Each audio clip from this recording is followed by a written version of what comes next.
Hello, everyone, and welcome to Invest in the Future, presented by Delta Dental and sponsored in part by CBS 62. We will start this event in about 3 minutes. Thank you.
Hello, everyone, and thank you for being here today.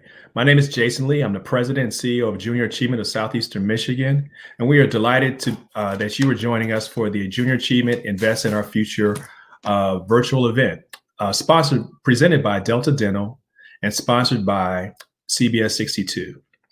Junior Achievement's mission is to inspire and prepare the next generation to succeed in a global economy. And this conversation today is crucial in our mission to do that. Founded in 1919 as a national organization and locally in 1949, Junior Achievement serves a 10-county region, including Flint, Pontiac, Ann Arbor, Washtenaw communities, Detroit, and the Southeastern Michigan. We're delighted to be here and have this important conversation. And it's my job to introduce an 11-time Emmy-winning broadcaster and media personality, Ms. Carol King. Carol? Thanks so much, Jason. It's so great to be with you here, moderating this very important event. Again, on behalf of CBS 62, where I host Michigan Matters, which airs every Sunday, now starting at 7:30 a.m. It's moving up, so you can start your day off the right way at 7:30, and also columnist at the Detroit Free Press. I want to give a big welcome to everybody joining us right now. I'm going to guess many of you have been on my show and have been in the Free Press where I've written about you, including my big sister's probably tuning in right about now, and my big brother, Chris, and my friend Heather Koo at CBS 62, who's doing great stuff and cares about these issues as well. Hence, that's why she's tuning in. That's why we're all tuning in right now. I've known about junior achievement and its impact here across the community for so many years. The young lives it's touched and helped steer in a better direction. And I've also watched as countless corporations, community endeavors, organizations, businesses have all pitched in and again, help in the JA mission. I'm honored to be amongst the folks who are here today to share some things about the community and helping young people here. And I know you do too, again, or you wouldn't be here. So with that said, why don't we get started here? I want to introduce Margaret Trimmer, who is the Vice President of Strategic Partnerships for Delta Dental of Michigan, Ohio, and Indiana, who's also the presenting sponsor of today's event. And Margaret, for those of you who know her, is a one-woman force for change and helping to make things better, as anyone who's ever worked with her knows. Margaret, if you can take a moment, tell us a little bit about yourself as well as Delta Dental's community commitment to junior achievement of Southeastern Michigan. Thank you so much, Carol. It's really great to be here among such forces themselves in the community. These are corporations with us today that are doing so much good in our community. I'm delighted to be here because I love JA. I have really soft spot in my heart for the organization. I once worked for the organization, but that's not at all the reason why I love it so much. I love it so much because it is really the youth arm of economic development in our region. And, you know, the great Tanya Allen of the Skillman Foundation often asks when she enters a room, the question, how are the children? And she'll ask that of every one of us when we run into her in day-to-day operation. And that's a huge question, because if the children in our region are not healthy, educated, thriving, and hopeful today, our communities will not be successful tomorrow. Delta Dental's purpose, the why of what we do, is that we build healthy, smart, vibrant communities. And investing in our youth is a smart and strategic move. And make no mistake, it's not about charity. Investing in our youth is about building prosperity. They are the talent that our companies and communities need, desperately need, to grow, to innovate, to thrive. This year, we've not had much of a chance to feel our collective strength as donors, as supporters. Usually when we get in a room, we feel that, we feel the resolve, and that's actually somewhat infectious. And infectious is a terrible word this year, but that energy should be something that we spread. And so I'm delighted to sponsor this conversation today to spread some of that enthusiasm for investing in junior achievement, investing in the kids in our region and in the economy. Thank you, Margaret. And also joining us for this panel discussion is Mark Bull, who is the Chief Administrative Officer of GM Financial and President of International Operations. Also, we have Nicole Whitlow, who's the Vice President of Casualty Claims, AAA Auto Club of Michigan, and Angela McBride, who is the Chief Operating Officer of Amerisure Insurance Company. Let me get that straight. So just following up on what I asked Margaret, can each of you maybe just share just a little bit about yourself, your company, and your partnership with JA? And Mark, we know GM does much in the community here to help, so why don't you just fill us in on JA? All right, Carol, thank you very much for that. And yes, I'm a 35-year member of the General Motors family, and I've had the pleasure of living and working around the globe. And actually, I work for GM Financial, which is the 100% wholly owned captive finance company. So we help finance dealers and retail customers to buy those dream purchases of those General Motors automotive vehicles that they do. I've been involved with JA for a long time, and General Motors obviously is a global company. And one of the really cool things about junior achievement is we've worked with them in Europe, we've worked with them in Asia, we've worked with them in Latin America, and of course here in the United States and in Metro Detroit.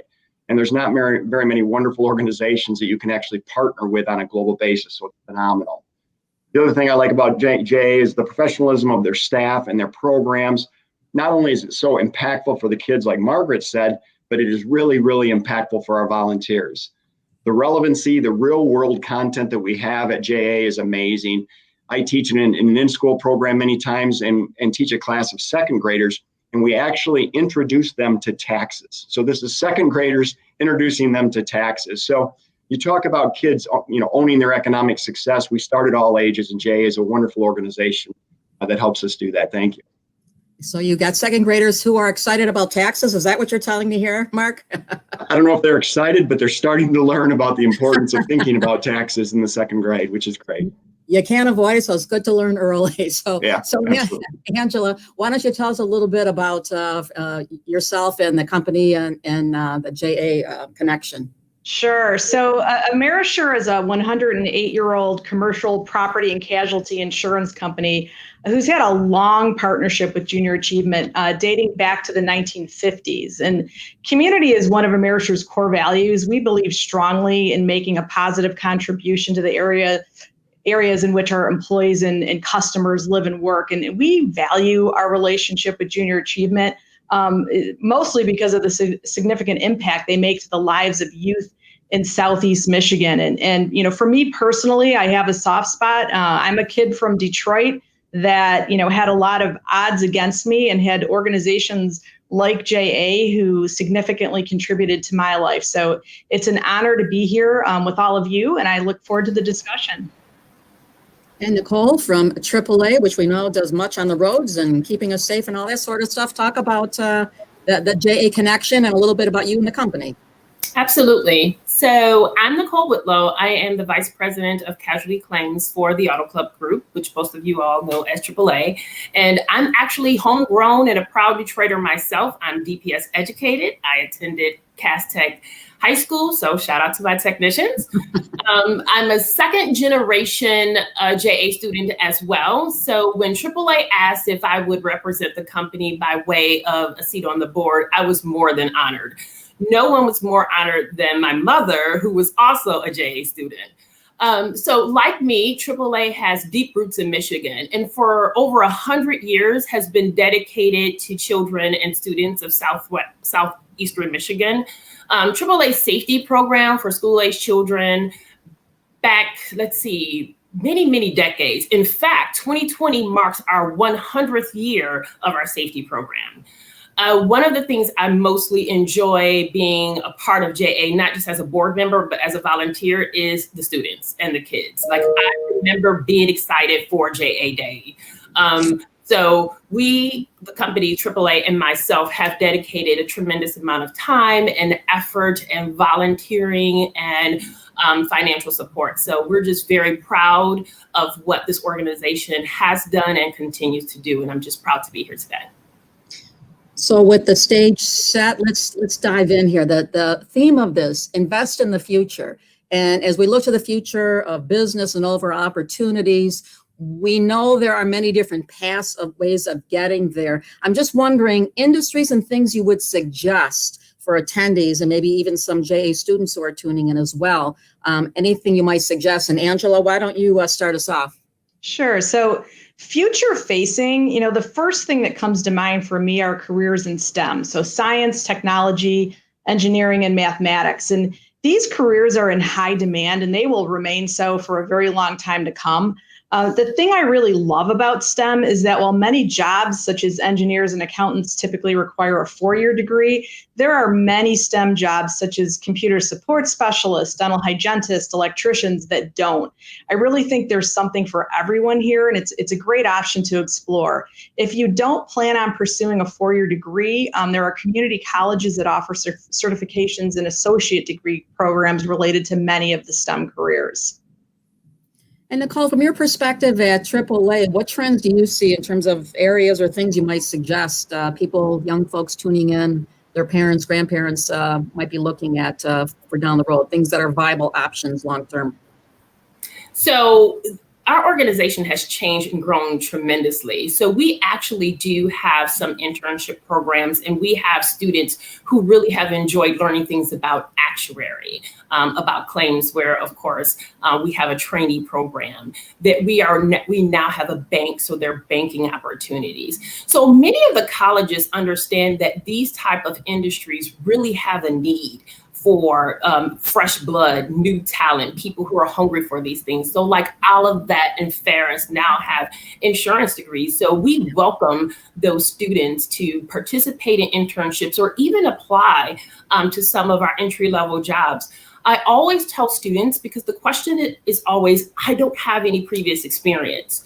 But you know what? You participate in church organizations. Talk about when you've led some of them. You have led programs in school, when you've done volunteering programs. So there are a lot of opportunities within the insurance industry, specifically even in AAA. It isn't just about selling insurance anymore. Still a great career, but actuary is very, very, very interesting. Claims is very interesting. So there are just so many other departments, underwriting, that our interns have had the pleasure of spending about 3 or 4 months and really, really being a part of meetings, strategy. So it's been exciting. We've enjoyed it. And Mark, from your standpoint, in automotive or maybe the financial perspective, certainly manufacturing dominates in this state. It's still the largest sector, regardless of what people, I mean, I know there's agriculture and tech and other things, but manufacturing, automotive still rules the economy here, if you will. So your take on what you see going forward. And it's interesting, the automotive industry and the finance industry, there's been more change in the last 5 years than I think there's been in the previous 50. You know, it's around automotive or autonomous vehicles, electric vehicles, and in the finance world, different methods of payment, you know, the digital revolution that we're all experiencing. And so the STEM items that Angela talked about are important. But the thing that Jay always points out, I want to make clear to kids always, is you don't just have to be an engineer, right? The other thing that we're seeing is an absolute revolution around how we treat our customer, and our customer has much higher demands. And you know what, in the back office, we don't just need engineers, we need people who manage communications, we need people who manage HR. And so, you know, any type of aspect, any type of area in a company like General Motors, there's always an opportunity. And it's as much about being a constant learner, being curious, raising your hand, and learning whatever interests you, versus just getting an engineering degree. So again, the opportunities are wide, and Junior Achievement gives those opportunities, or for kids to see those different opportunities as much as any organization I've ever seen. And Margaret, you operate in the healthcare insurance sector, if you will. Again, huge industry here in our state. How do you see it as far as opportunities in that in those areas? Yeah, well, let me also underscore the opportunities available in the insurance industry holistically. We're going to need about 500,000 new employees right now. Frankly, it was projected in 2020 that the dearth of employees due to retirements in the insurance industry was going to be between 400,000 and 500,000. So we're on the hunt for talent in insurance. We also have seen a spike in need in the healthcare realm, from dentistry to radiology to, you know, taking people's blood. Everything wall to wall in the healthcare industry is wide open, full of opportunity. But more than job specific, I'd like to focus on skill sets and the skills that are missing from the workforce too much: leadership, communications capacity, visionary, innovators. Those young people who can communicate and sell an idea or sell a product are in high demand. So as much as we need to look at sectors will always change. Skill sets are constant. So with that said, we know there's a huge talent gap in our state right now. I know when I talk to small businesses, big businesses, everyone talks about this precedes the pandemic now. The pandemic's that's a sidebar we're going to get to in a second here. But there's a huge void of talent in terms of matching skill sets, as we talked about, Margaret, to the actual jobs. And it's only going to get more pronounced. And I think before the pandemic, there were 700,000 jobs open, unfilled right now. So with that said, the conversation about skilled trades schools versus going to a community college versus a four-year college and all of that, I would like to hear thoughts on that to suggest to someone, because we know not everybody necessarily wants to go to a four-year college or goes on to get a master's degree in something. Margaret, why don't you start? Well, again, I would look at skill sets and passion and lining those things up. If you as a young person, you as an educator or a parent can tap into what charges a young person's battery up, what excites them in life. Do they like to build things? Do they like to help people? What is it that lights their fire? First of all, fixate on that and then start to look at what careers maybe make sense for those young people, and then what the pathway to those careers really is or has to be. There are many stops along the way in our lives, which is not one pathway and an end game. As we're looking at the workforce, we've got to constantly be learning. We've got to constantly be going back to school. So there are myriad pathways, and we're never done. I think that's a huge message to send to young people. It's not one and done. You don't go to community college, get that associate's degree, and then you're at the end of your journey. You're constantly focused on next steps. So Mark, I'd like to ask that same question of you, because again, from the standpoint of what you're doing on the financial side and the manufacturing side, and GM employs so many people around the world. Thoughts on that? Yeah, no, and as Margaret says, as much about skills as it is about degrees. And then let's talk on the global basis for a moment. I mean, we do need people that are willing to think on a more global basis, and as I said before, are more curious. And it doesn't mean you have to have a 4-year degree to do that. And so, are you a continuous learner? It's good to get in the room with these people and hear the questions they ask, and that's how you identify people who really have that passion, as Margaret described, to learn something new and do something new. In the IT area, we're seeing where we're hiring people not with 4-year degrees, but actually went to a 6-month coding school. And so again, the opportunities now, because things are changing so rapid in our environment, and especially in the IT area, that 4-year degree almost becomes old. And so there's other things that you can do, like the coding school, or even, you look around now, and I know, Carol, you said we talk about the pandemic a bit later, but what's happening around you? Not a lot, but I see a lot of construction. And so again, as Margaret describes, people that want to build something, there's those opportunities too. And those companies are looking for those individuals, again, who want to learn and ask the questions and do something different. So a lot of opportunities. So Angela, again, from your standpoint, you firsthand sat there and listened to some of the programs and so forth. How do you see it when you look at young people giving advice on as they look ahead, things that may benefit them long term to prepare for opportunities? Yeah, so I would say I agree with what Margaret said. Like, start with your passion, right? Start with the things that really interest you. And I don't think you have to take a traditional route. I didn't start out my career on a traditional route, and it curved, and it took many turns. And start with where your skill sets align. And also, use many avenues to try to explore options for you. There are so many resources out there. And I always say, work double time on networking and utilizing those resources. Network like it's your job. There's so many incredible sources, LinkedIn, Glassdoor, Indeed, that you can use. So I would say, go out there and just research, explore, do as many interviews as you can, if you're looking to enter the workforce, just to get a feel for what the different opportunities are. So Angela, could you elaborate a little bit? Tell us a little bit. You mentioned that you had kind of an unorthodox career path. Could you just give us a little snapshot of what you're talking about? How was it on, not the typical path?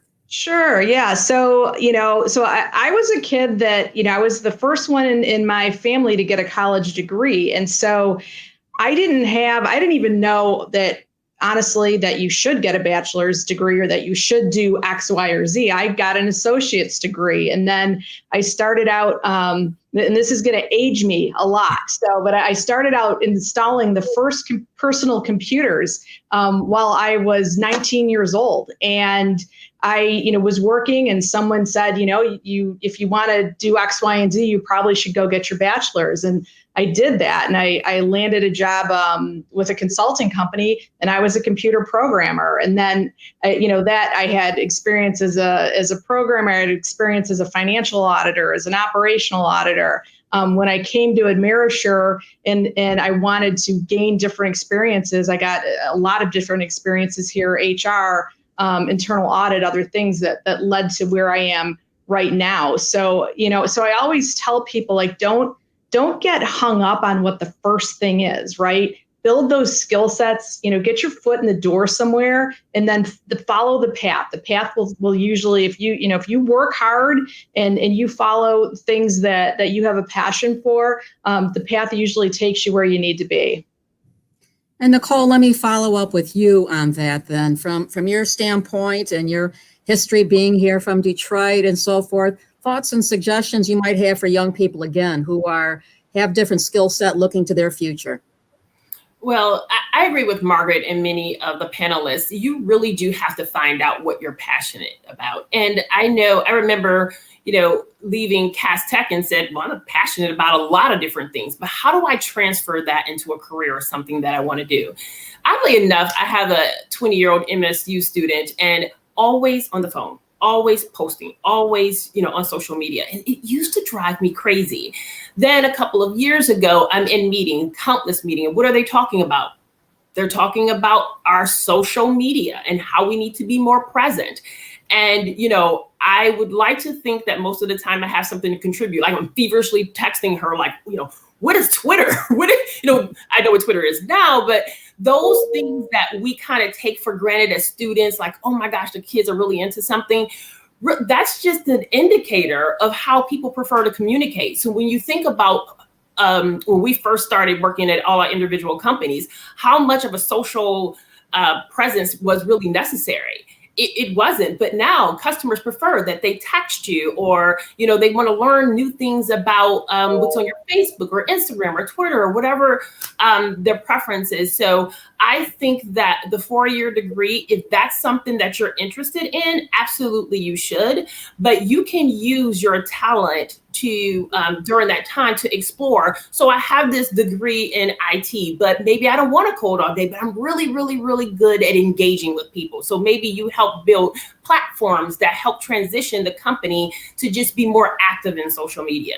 So my daughter, I'm sure, is going to remind me that I used to harass her about that. But you have to always evolve. AAA is over 100 years old. How do you still stay relevant? So our social media presence has changed. And honestly, I kind of fumbled through what we should do, as a leader. So I think that those types of things young people may think this is what I do all the time before I go to bed really, really could be helpful. So think about how you can expound on those and how you can add value to a company with some of the things that you really just do every day. Mm-hmm. And Margaret, you have had a very eclectic, interesting career, and from media, running organizations, educational things, which has traversed different skill sets needed as well. And how have you been able to juggle that? Well, in large measure, again, it goes back to core skills, communication, the capacity to write, networking, and selling. Almost everything we do, even running a nonprofit, is sales, right? And communication and building a network and connecting people and never burning bridges, right? I think one of the things that I did want to add to what the other panelists have said, we've often said to our kids and to adults, if you can't see it, you can't be it.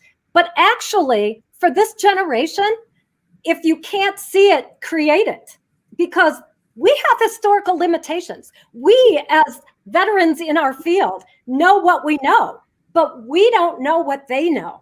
We don't know what the generation coming up thinks like and how they experience day-to-day life, because they are the digital natives. They're the way they get up in the morning is different than the way we do. And so I don't want to create limitations. I want to say to young people, hey, if you don't see it, how can you create it? And that, I think, in my career is what I've had to do along the way as I've morphed from one job to the next. And I haven't job hopped all that much. I usually stay in one place for a few years, but yeah, I've kind of morphed and created. And Mark, you too, you have a very interesting background career. Talk a little bit about how going from one area to the other and traversing between them all, how you've been able to successfully navigate that. Yeah, no, I'll add to that, Carol. The one thing I will add for the broad organization, if we have participants out there that want to ask a question, please type something in the chat and we will get to your questions. But Carol, yeah, one of the things that I had, so I've spent 12 of my 35 years actually working and living overseas, UK, Belgium, and Australia. And prior to doing that, I grew up in the countryside here in Michigan. I never had exposure to international. But again, as I talked about before, being curious, raising my hand, I went overseas and worked. And not only myself, but dragging my family along. And you talk about the needs now of being, as Margaret says, create and build and being more innovative and agile. Those experiences put me in situations where it wasn't my normal, scenario, and I had to learn something new. We had a new language, we had a new culture, we had a new way of going to work, we had a new way of business. And putting myself in that environment has made me a lot more flexible, adaptable, creative, and agile today than I would have been without those experiences. So I think, as we've said a number of times, there's no single path, and you just have to take where you're at, grab it, with passion, and learn from it. And that's what I did in my career, and boy, it made a big difference for me. And I know, Nicole, I can tell by looking at you, there's something you want to add here. It's funny because, I had a similar story. I was a social worker for many years and very passionate about that. And I think that's what JA helps feed that for me, because I'm no longer obviously a social worker and in the insurance industry. So doing things like this helps feed my need to want to help children and to encourage them and mentor them. But, the idea is you don't have to figure it out the first day. When you graduate from high school, you don't have to say, I know exactly. I mean, some of us do. And I love people like that. I just wasn't one of those people. And I actually fell into insurance because I wanted to go to graduate school, and I was interested to find out which company helps pay for graduate school. And it happened to be an insurance company. But I loved it, right? So it is the time where you can be the most adventurous. And that's really what we're trying to teach and encourage the children in JA. Be adventurous. To see, I loved when JA Park was open. I really, really hate that right now we have to, do it virtually, still making it happen.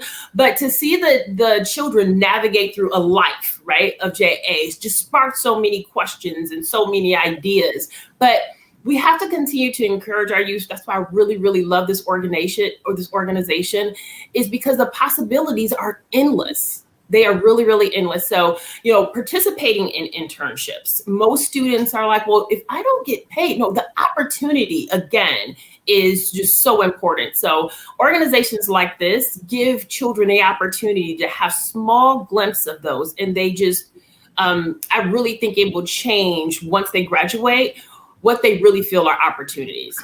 And I need to reinforce too that junior achievement is obviously helping students position themselves for future successes. And if anyone tuning in, watching this wants to help, you can go to the JA's website to donate and just learn more about the organization and all the wonderful programs. It's at, listing it on screen, but I'll read it, http://bit.ly/JA-invest. So I hope everyone takes a look at that and maybe give us a little bit there to help an organization here. So we're talking about all the various programs. JA does so many different things in the community. And for parents tuning in or young students who are wanting to learn more about it, Margaret, since you ran the organization before, tell us a little bit about some of the program specifics that people may not know about that they wish they did. Well, I think at its core, I referenced JA is the youth arm of economic development in the region. It really teaches young people the business of life and financial literacy, workforce readiness, entrepreneurship. Those are all things that build confidence.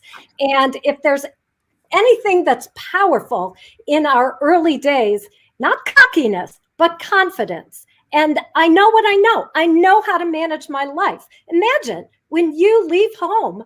And parents really need to appreciate this. When your child leaves home and they've gone through JA, they understand how to balance their checkbook. They understand the difference between wants and needs, okay? How valuable is that, not just for the young person, but for the family that's funding them, right?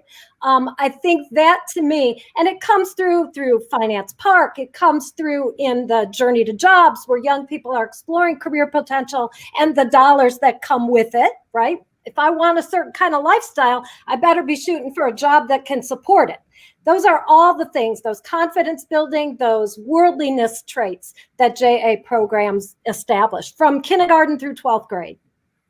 And Mark, I want to ask you that same question, but before I do, I just want to remind everybody who you're tuning in here, you can ask a question of someone. There's a thing there, a link there to send in a question. Feel free to send it in, direct it to anybody that's on the panel, and we'll get to some of those in just a little bit here. But Mark, again, some of the JA specific programs, things you might want to mention. Yeah, I won't talk about second graders and taxes again, but I will talk about one that Margaret mentioned, which is Journey to Jobs. And it's mostly, for high school students, but we get a lot of different businesses in one big room, and we allow these kids to go around in very fast, quick sessions and interact with business professionals. And so these are high school students that maybe normally wouldn't get to ask the questions to multiple business professionals in different industries. And it's a wonderful program. And the business people that are there love to tell their stories. They talk about their experiences. And again, how do high school kids get that exposure other than a Journey to Jobs at Junior Achievement? And, the other thing I will tell you that those people, those volunteers, those business professionals that are there really care about the success of the kids they're interacting with. And again, it's the professionalism of JA and the organization that brings that out. And you have the business professionals there interacting with the kids, really wanting to tell a story. It is just a wonderful experience. And I don't know that high school kids could get that anywhere else. Yeah. Angela, what words of advice would you have for someone who may be in a transition period in terms of careers, or maybe even a new graduate in this really tough climate right now? And again, we're going to get to the pandemic next up here. Any words of advice you would have for somebody in that situation? Sure. I mean, I mentioned it before. Double down on networking and utilizing your resources. You could not do that enough. I think, it's a numbers game, right? You have to apply to a lot of jobs. The more you apply to, the greater the odds are of getting an interview and ultimately that job.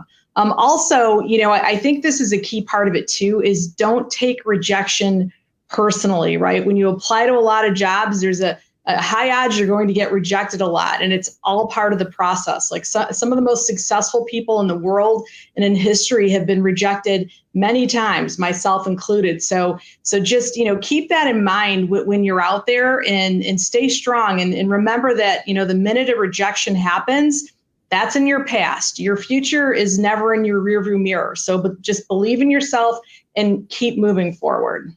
Quick follow-up to that. Is there anything, as someone who obviously is in a position where you're hiring people as well, any suggestions if you're sending in a resume without, someone forwarding it on? Is there any way to separate yourself from the pack? Any advice or one piece of thing you'd put in your letter if you're doing a letter for it? Yeah. So, I would say, first of all, if you're doing a resume, get other eyes on it, right? Reach out to people. And this is where if you don't have someone in your life that can provide, some of that input to you, go on LinkedIn and find some HR professionals and send them your resume. There are people out there who will be willing to help you, and they can help you really put the things on there that showcase you. And I always say, tailor that resume to the job you're going for. The worst thing you can do is just have a generic resume, and that's the one that you send to everyone. So really understand the job and make sure that you're highlighting skills that are relevant to that job. Also too, I say, don't hesitate to be assertive, right? If you're sending a resume in and you haven't heard anything, find someone at the company that you might be able to connect with on LinkedIn and see if you can find a door in that way. Nicole, any suggestions or advice there for someone in transition or a young graduate in pursuit of a job right now? I agree with what Angela said, but it is the best time of your life to, again, be adventurous. So we often apply for jobs that we believe that we understand. It is okay to have the opportunity to talk about transferable skills. So I haven't done this job specifically, but here are the things that I've done in the past, or the things that I'm really, really, really good at that I believe that I could add value. I think the biggest opportunity is to talk about what value you are able to add, and to make sure that your resume represents that. And presentation. I mean, when you come in for the interview, are you excited about being there? Your resume is the entry to the door, right? But once you get there, it is important that you are excited. You want to talk about the value that you add, and understand the company in which you are applying. So I think that bringing your real personality is super important. And I wanted to bring up a story, and I was thinking about bringing personalities. I remember doing third grade. We were having a JA today at one of the schools, and we were transitioning some materials. So we were talking about different ways to pay. So we were talking about cash, we were talking about credit. And this young man was like, what about PayPal? you didn't mention PayPal. And I'm like, gosh, you're right. So I went back to JA and said, hey, when we refresh these documents and these materials, have we included PayPal? Because that's the where their mind works, right? If you think about job interviews, it's similar. I mean, just because a job is doing things a certain way, you might have something, or you might have something to add that they haven't thought of.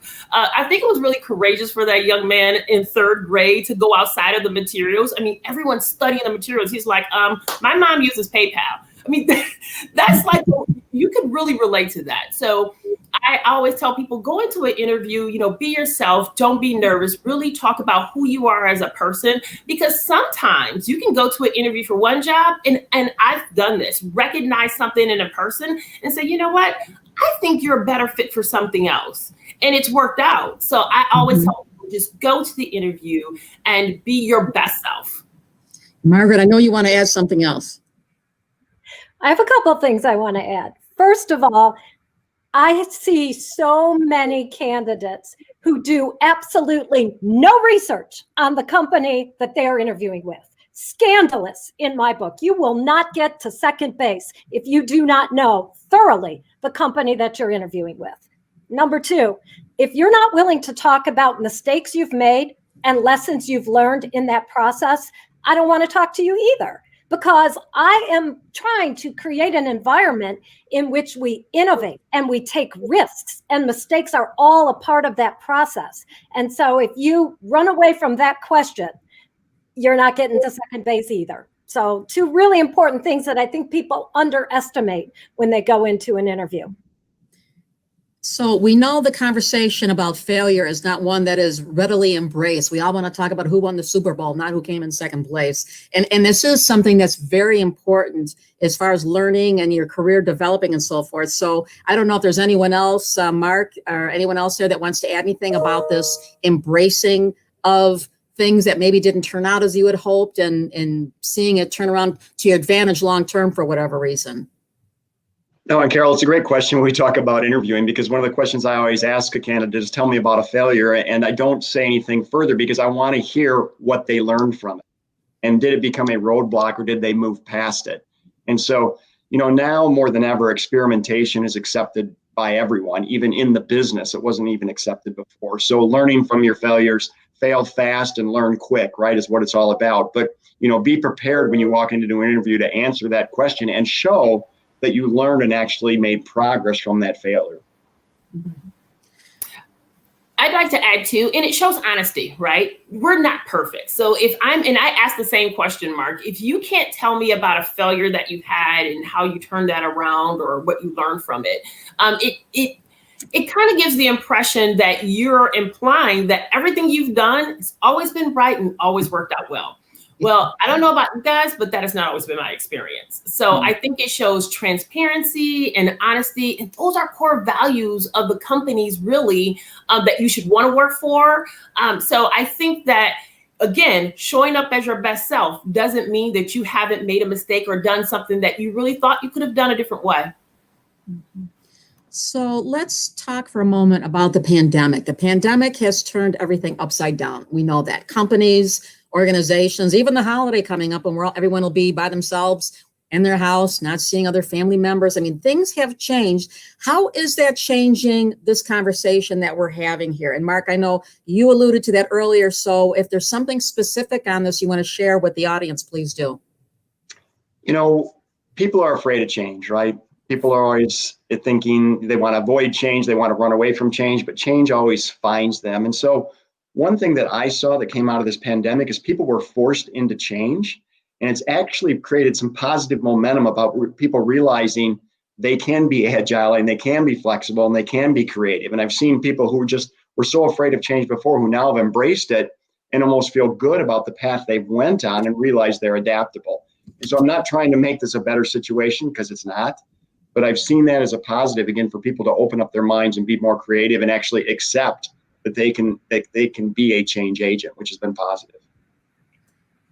Do any of you see any career paths, things that are going to be created because of this pandemic and opportunities going forward that maybe a year ago we would not have been talking about? Things within your respective fields that you're in, perhaps? Angela, anything in the insurance industry or?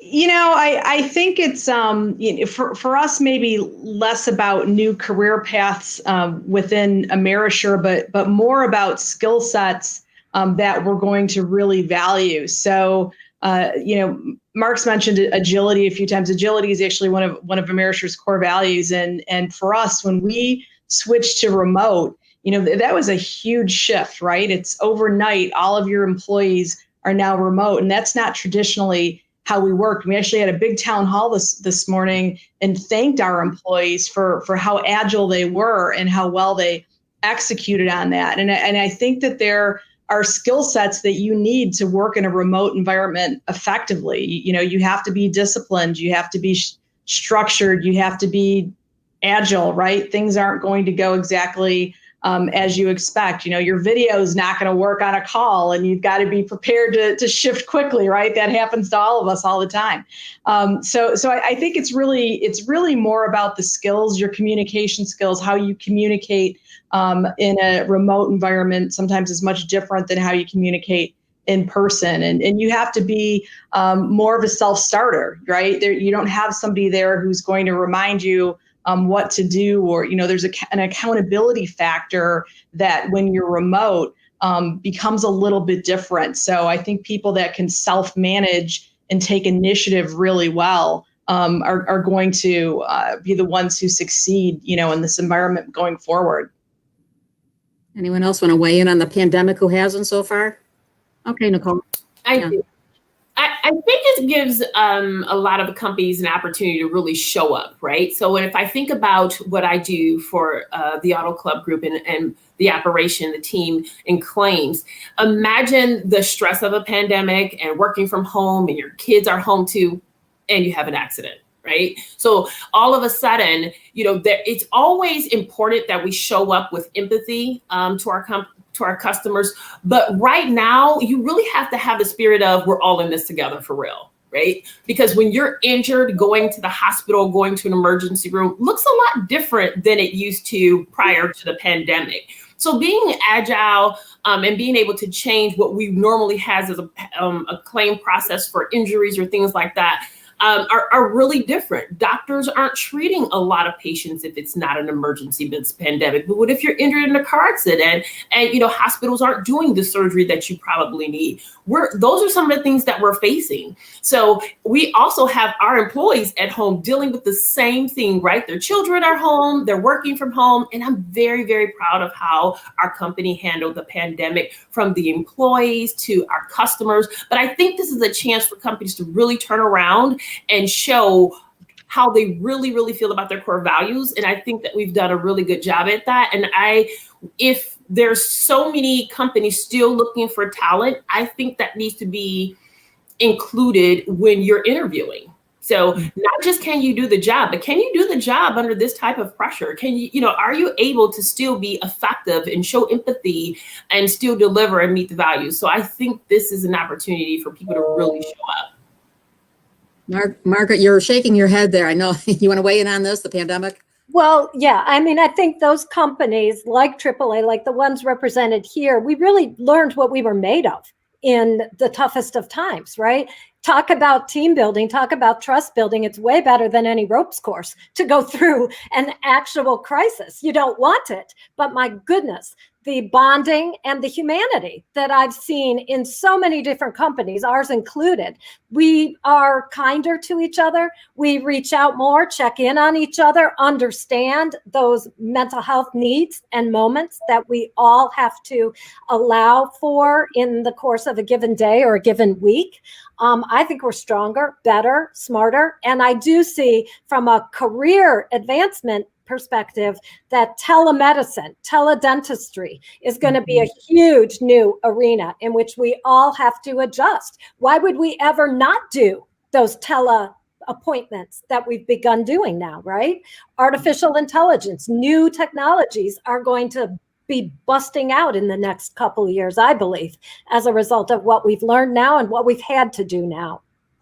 No doubt about that. And I want to remind you, if there's anyone who has questions there, please weigh in. There's a way to send questions in here. But let me pose a question to all of you. And that is this: what is the most interesting thing that you've seen or experienced in this incredible 2020 year? Mark, why don't you start us? Yeah, I think a lot of it's what we've talked about. I mean, we're all being forced into this virtual world, but personal connections are now even more important than ever. And I don't mean you have to touch somebody and be in the same room with them, but one of the amazing things is you just have to be intentional and deliberate about everything. You really have to think about making that personal connection because it's hard this way.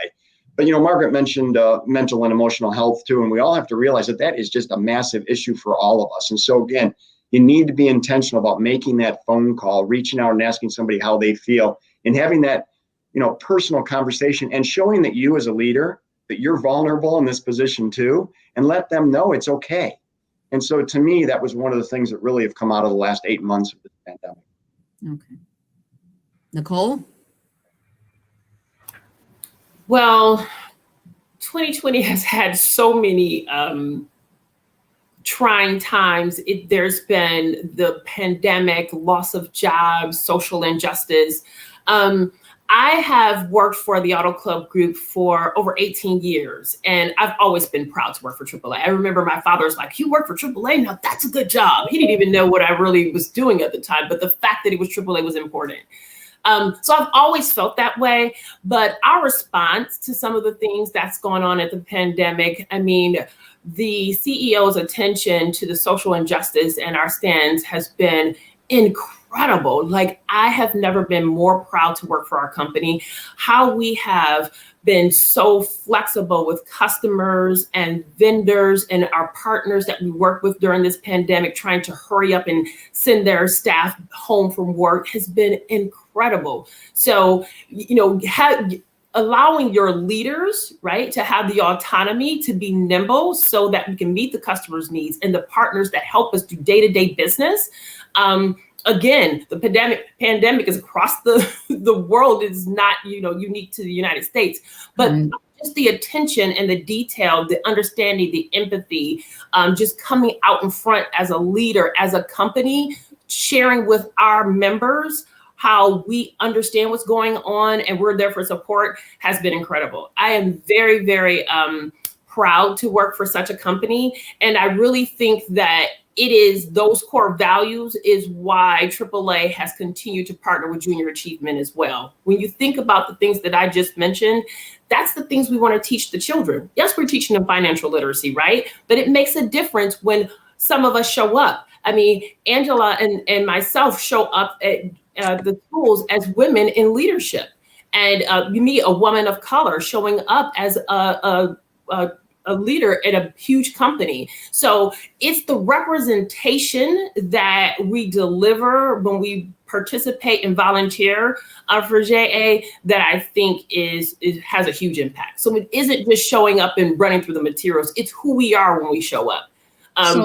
We're running short on time here, and we've got some questions that have come in. So I'm just going to pose them and direct it to you, if that's okay. We'll consider this the lightning round portion of the forum, if you will. So, Angela, let me ask you this first. A couple of questions here about internships. Do you think is it still a good idea for young people to search for internships in this environment?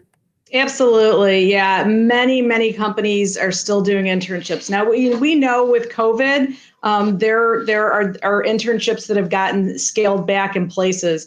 But, Amerisure is going forward later next year with our internship program. Now, it's a smaller version, but we're still doing it. But, I know that there are a lot of companies out there that are still doing those internships, and it's so important if you can get one to get that experience. I would tell people, do not hesitate for a second to apply for those.